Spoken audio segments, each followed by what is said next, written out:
Hi guys, just before I get into the video, this information is stuff that I picked up from doing my own project and from researching on websites like Planning Geek and stuff, but please double check anything to do with your planning and stuff, how it relates to your buildings. Please check with your professional team. All right guys. Hi guys, someone was asking me about Class MA, which is the strategy that we have used and what we're going to concentrate on probably for the foreseeable future, hopefully. Class MA is a commercial to residential permitted development. So there are others, so you've got Class ZA, which I think is the one where you can knock the whole building down and do, say, 4 stories in the footprint, and there's ones where you can just do uppers of buildings and all sorts of things to look at, but the one we have concentrated is Class MA. So I'll just start with a little list of things that you definitely can't do. So you can't use Class MA in national parks, you can't use it on listed buildings, and you can't use it in AONB. Now, I thought that you could use it in conservation areas, but I did a little bit of reading on Planning Geek, which is a really good website. I'd suggest anyone go and look on Planning Geek for some more information about this. And on there it says that you can use it in conservation areas, but you may well have to have a conservation officer come and have a look at the ground floor, so you may or may not be able to use it for the ground floor. Another thing to check for all permitted developments is whether there's an Article 4 in the area. I think it can even be specific to buildings, but definitely it can be a whole area can have an Article 4 on it, which would take away the permitted development rights, and therefore obviously you wouldn't be able to use Class MA in that instance. So some of the things you can use it for, you can use it for all Class E, so that's offices and other commercial buildings like that. One other thing that you can't use it for, most pubs. I mean, to be honest, that's a bit of a minefield there. I think some pubs went to Class E because of how much food they prepared at the time when the classes all got changed, but I mean, that's not really something I know about. So Class E is basically offices and buildings like that. It used to be the case that a building would have to be empty for 3 months. That's no longer the case. So our building was in use until a couple of weeks before we actually completed on it, and at the point that we put in for planning, I think it was still in use.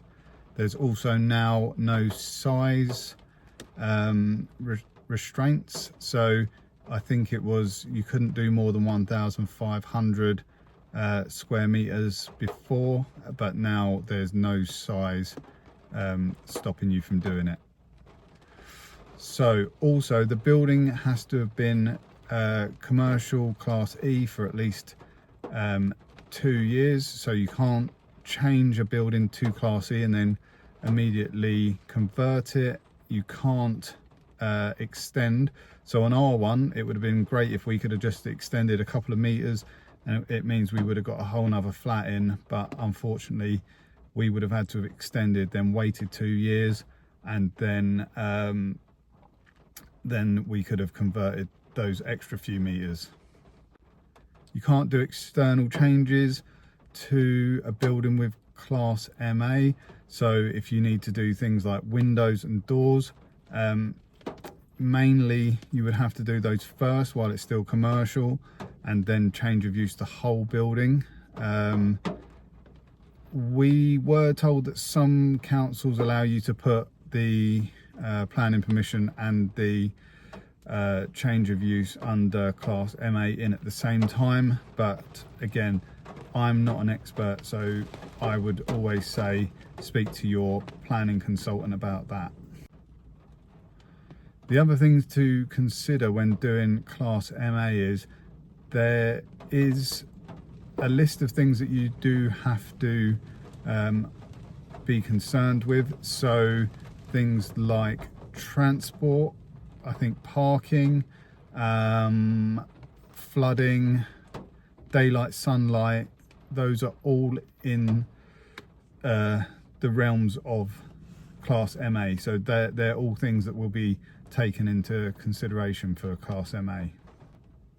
The way I think about it is, I know a lot of people think that the planning system is quite adversarial, so you feel like, and it might well be this way, that the council are against you and they don't want you to do it. And I think that this this permitted development feels more bureaucratic. So if you can hit all of the different things on the list, then I don't think they can really do too much about you doing it. So when we did our Class MA, we started off by talking to our consultant, our planning consultant, and he gave us the strategy. What we basically did was we just went straight in with the Class MA. Our windows and doors were where we wanted them to be. We were thinking of doing an app part way through, so we have now got our Class MA, and if we wanted doors to the side and to the back to allow access to gardens, we would probably do that now.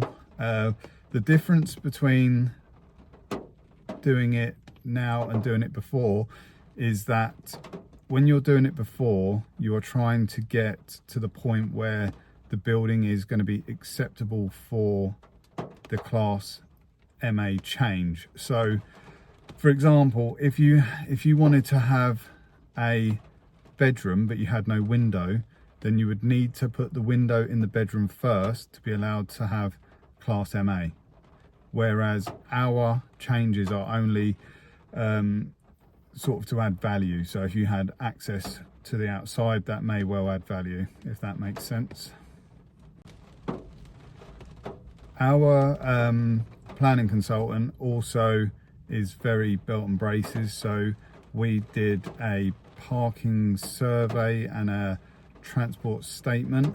To be honest, even when I was ringing around for transport statements and I said I wanted the survey as well, they were even saying that it's OTT. But at the end of the day, you could spend the money on the survey and not lose any time in planning, which was our main concern. So we would rather have paid the bit of money first and then not had any delays. The other surveys we had was a ground shore report, and that basically goes through things like contamination and just other things that are in the area, a bit of history about the building.